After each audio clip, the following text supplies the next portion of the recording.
ঘোষ এখন কোথায় আছেন আমি জানি না, ওর ঠিক রাজনৈতিক অবস্থানটা আমার জানা নেই। অবশ্যই বিজেপিতে আছেন, অবশ্যই উনি বিজেপির লোক। আমি ঠিক জানি না কেন?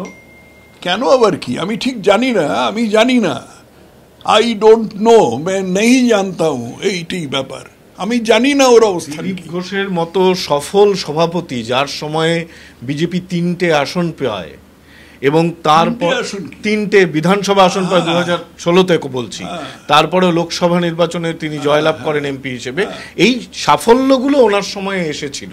তার মানে আমি আপনাদের জমানাকে কখনোই ছোট করছি না, সেখানে সেইগুলোর দিক থেকেই ভিত্তি তৈরি হয়েছিল, এর কথা অবশ্যই গুরুত্বপূর্ণ।